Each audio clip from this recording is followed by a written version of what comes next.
Oi, João.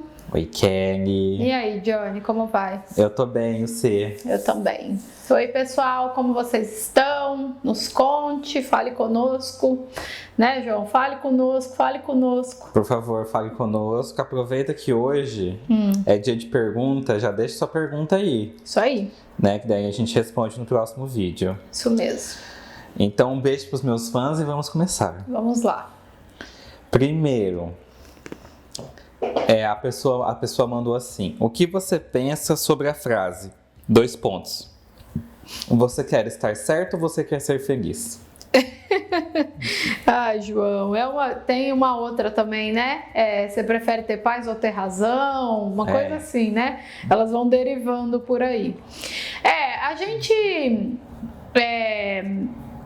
tem o hábito hoje de discutir, e aí discutir aqui como conversa, tá, gente? Não enfim, a palavra discutir no cerne dela, né? De discutir querendo convencer, né? É isso mesmo, buscando estar certo, sempre falamos a partir da nossa história, e isso pode ser muito desgastante, né? Porque o interlocutor às vezes também não se sente muito ouvido. E acho que é daí que surgem essas frases de tô cansado, prefiro ter paz, né? Ter sossego ou ser feliz do que estar certo.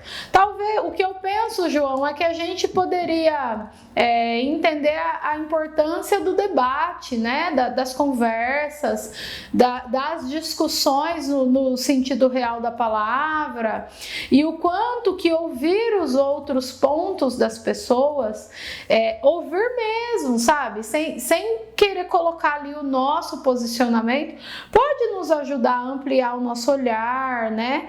Como psicóloga, João, eu não faria sentido eu falar que eu prefiro ter paz e não ter a conversa, né? O psicólogo, ele é um ser com um pensamento mais crítico e que mais do que nunca fomenta, assim, que as discussões precisam acontecer para a gente se transformar, né? Agora, também não precisamos aí estar toda hora, né, nesse embate, né, da vida. Depende de como a gente encara as conversas. Se eu encaro as conversas de maneira mais curiosa, de maneira mais buscando compreender o que essa pessoa está tentando me dizer, por mais que não faça sentido para mim, não tem porquê. Eu consigo ter as duas coisas, né? Não razão exatamente, mas eu consigo falar, me colocar e me sentir feliz, me sentir em paz, ouvindo o ponto do outro também. Acho que eu penso por aí. Então, não sei, João, e você, como não psicólogo?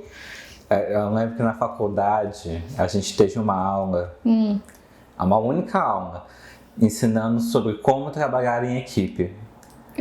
Boa, sempre dá problema, né? Grupos de faculdade sempre dá problema. O meu curso, ele só trabalha com mais gente. Sim, é verdade. Então, publicidade, né? Publicidade e áudio e vídeo também, é a mesma coisa.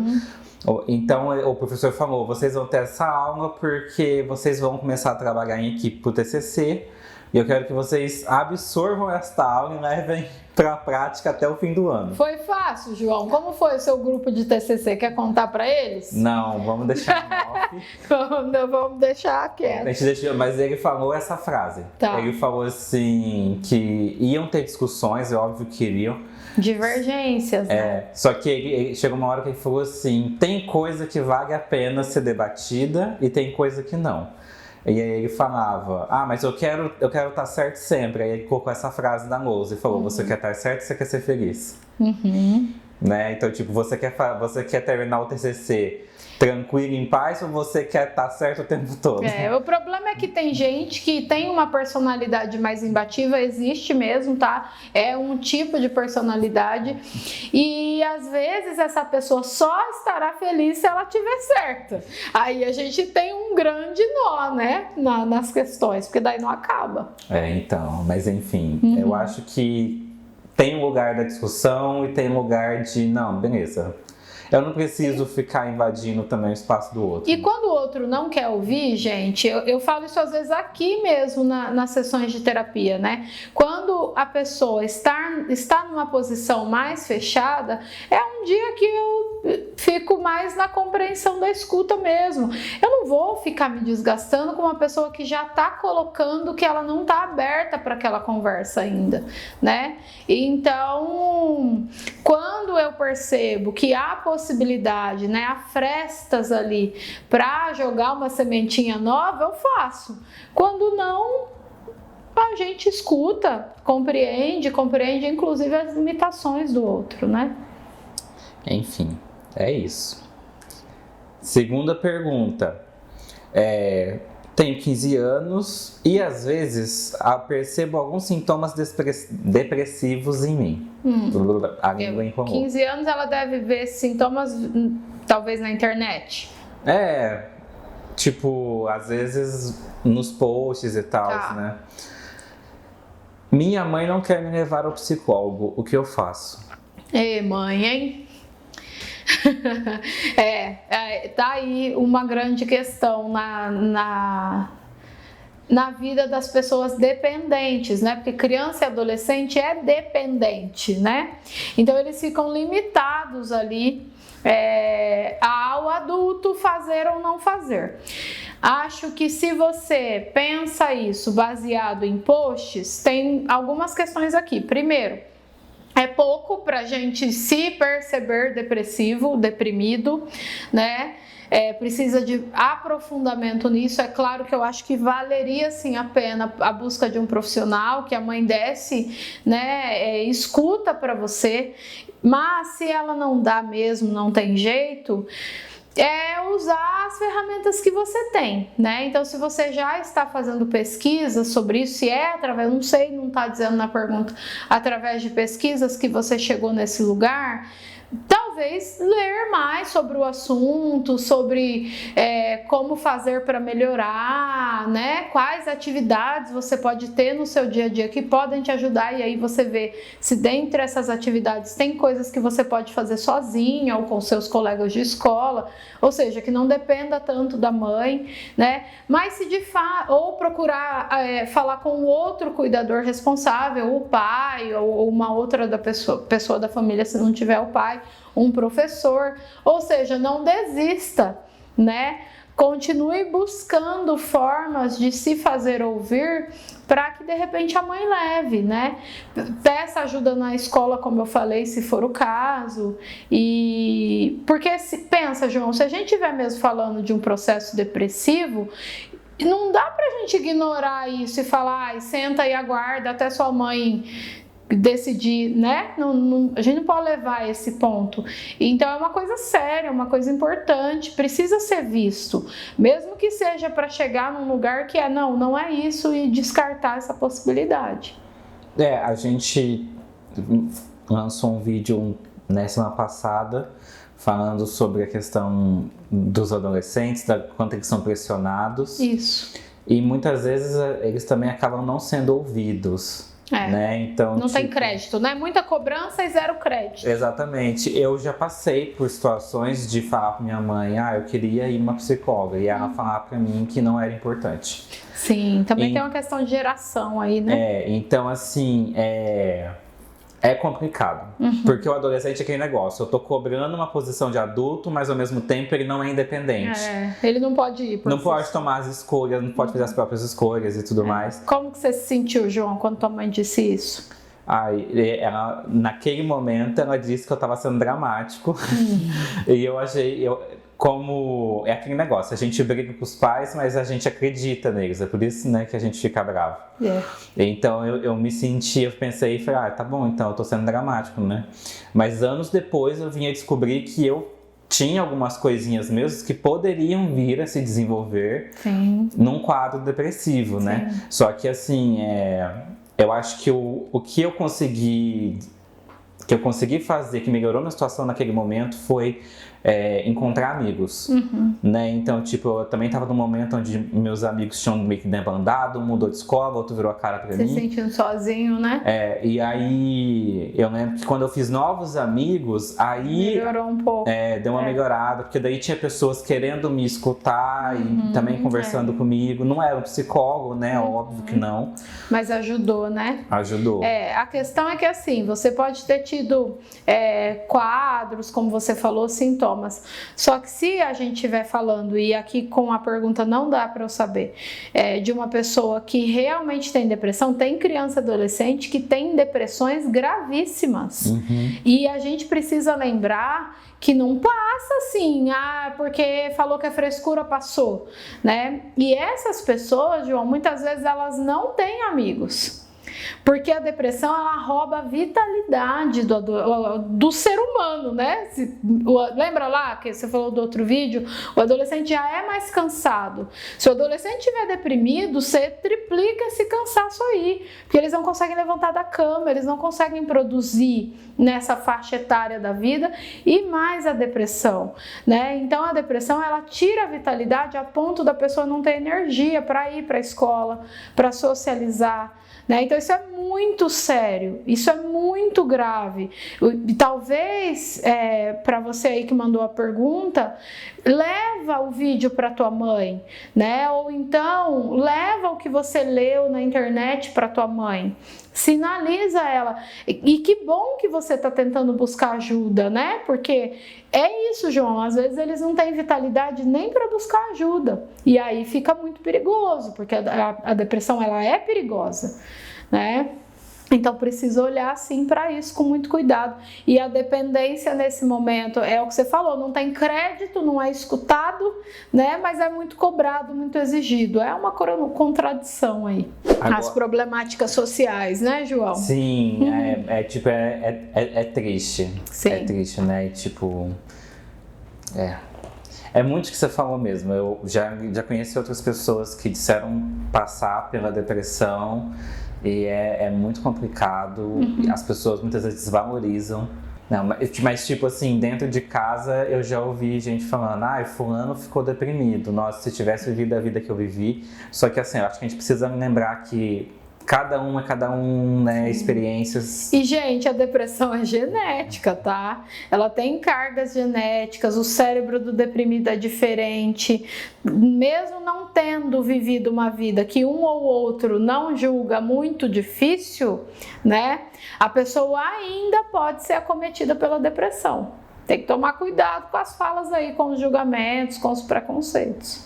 Então. Mas vamos para a próxima pergunta. Que é assim, o que você indica, Kelly, para alguém que tem dificuldade de decidir a carreira?